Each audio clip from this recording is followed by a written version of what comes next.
Good morning, evening, or afternoon, everybody. It's Kaghoe coming at you with another video. So today, it is Friday, and you know what that means. We do our weekly numbers update comparing Cata and SoD to each other and just the overall trends of where the games are headed. Now, this has been an ongoing thing that you guys seem to really enjoy, and the numbers this week are pretty good. Both Cata and SoD are on the up ever so slightly, which is always good to see that happen. But before we get into the video, be sure to like, comment, and subscribe. Everything you guys do helps my channel grow, helps me get discovered, and helps me help as many people as possible, which is the entire point of my channel. So without further ado, let's get into the video.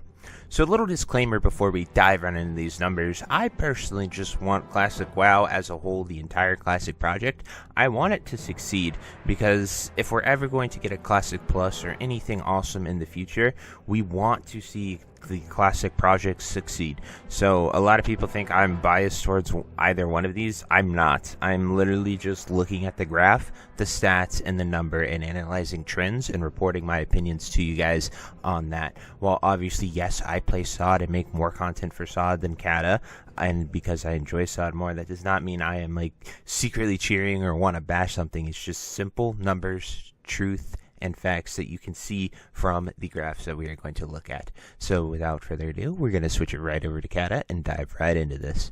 So as we can see, this is the Classic 2019 timeline from normal OG Classic WoW all the way into Cataclysm. So it's broken up into all the sections. So this first dip is the Classic 2019 from Molten Core to Naxxramas. Then this is TBC from Magtheridon's Lair all the way to Sunwell Plateau. And then we have Wrath of the Lich King from Naxxramas again, all the way to ICC and Cata launch. So what I want to point out are a few alarming trends here that is very, very interesting to me. So while most of the Classic population was around 400 to 350,000 for the majority of the raiding, TBC also was about 300k, I'd say, for the most of the rating. Then Wrath of the Lich King killed it, hitting an all-time peak of 626,000 people for the first Naxxramas, and then it had about 400k in the ICC TOGC time frame and held those very, very strong numbers until about week 26 of ICC, and then it kept going down all the way to about 50,000. So then we look at Cataclysm here.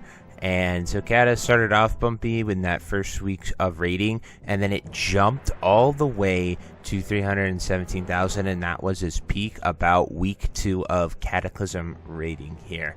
Then after that, we see nothing but a sharp decline, and that is where it is very alarming. When you look at all the other expansions, they held relatively strong and healthy player bases all throughout all 3 of their cycles.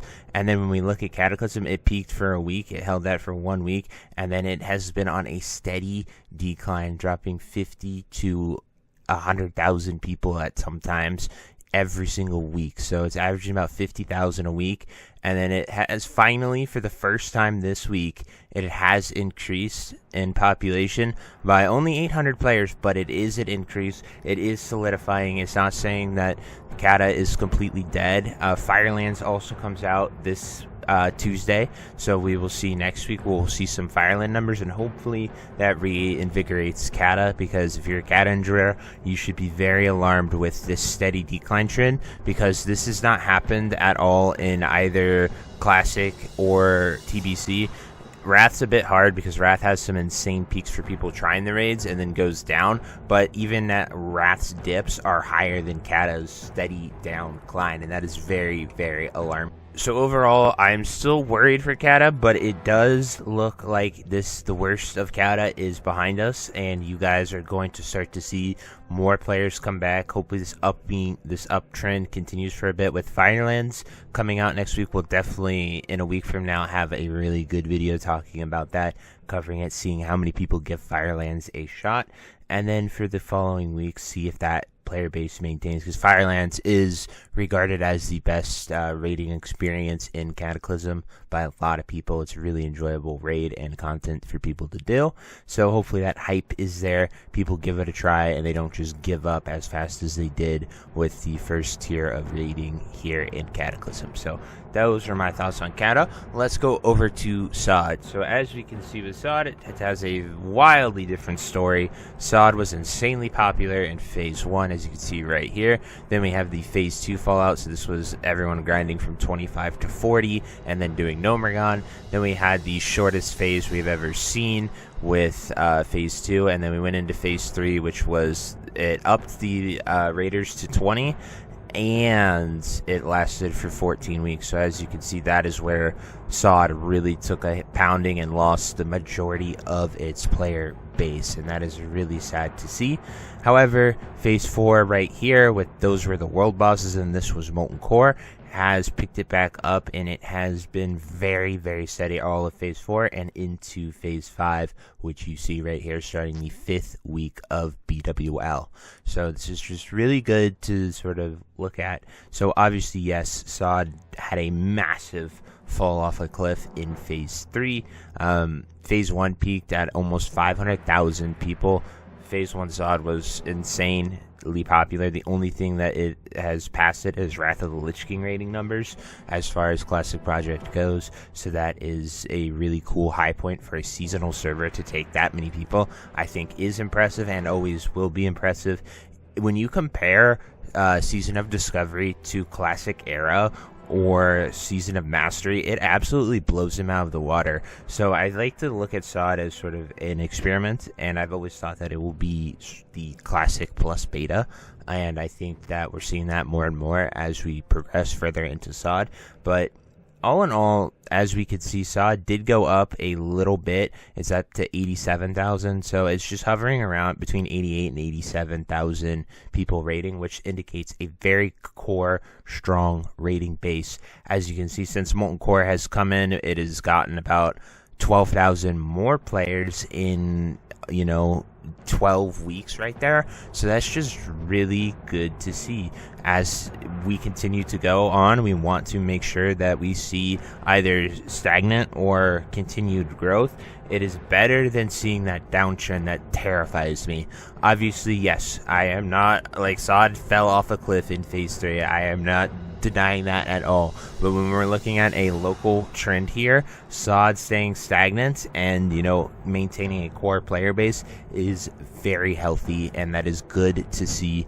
And, with SoD, there's always that chance for insane hype. They announced a new raid, they announced a new system, they announced a new twist to a raid with AQ and the Gates of coming up. There's so many events and so many things that get added to the game that they can put on a SoD spin to that I think will be really exciting, and it gives me hope for the future because we have a steady player base going into all that new content. It has the chance to amplify it and bring a lot of people back that quit during Phase 3, and I think it would be really awesome to see. Another important thing to note is while you do see this massive fall off from Phase 2 to Phase 3, you need to just times these numbers by 2 because these were 10-man raids here, and then this was 20-man. This is the beginning of the 20-man raiding system. So if you double this, Sunken Temple actually was more successful than Nomergon as far as raiding goes right there for these first couple weeks. Then obviously once it starts to plummet, you can, take that with a grain of salt. But in this bulk here, the 10 to 20 man jump is crazy. And so, you're taking 2 to 1 for each of these because it's one log. Our guild combined our 2 10-man raids into one raid for that, and we were an example of exactly what this graph shows. So as you can see, this should look like 400,000 instead of that number, and that can be very misleading when you're looking at the graph, and that applies all the way up here. So if you want a more accurate graph, you can actually have these numbers to show you what would be a 20-man output that we see here in these numbers as well. So that is a very important thing to note, and you guys should be aware of that. A few people have commented that during this series, so I just wanted to make that abundantly clear. But anyway, guys, that is the full breakdown for the SoD and Cataclysm. every day I log in, I'm in Orgrimmar here. We see this, like, we have 3 layers available right now, and it is 10 a.m. on a Friday morning. So, like, it is just really cool to see people playing the game. Everybody's out there enjoying it. These numbers, at the end of the day, are just rating numbers. I have no way to distinct how many of these players right here. Like, look, that's a bunch of people doing Altric Valley right now.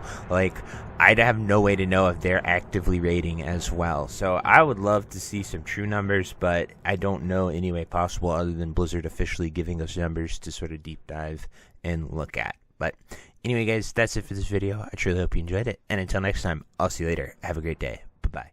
Hey, you. Yes, you. Are you still there? Well, I appreciate you for taking the time to watch this entire video and making it to the end here. If you enjoyed this video, definitely check out the other videos about World of Warcraft listed in these playlists down below. And thank you again. Have a great day. Bye-bye.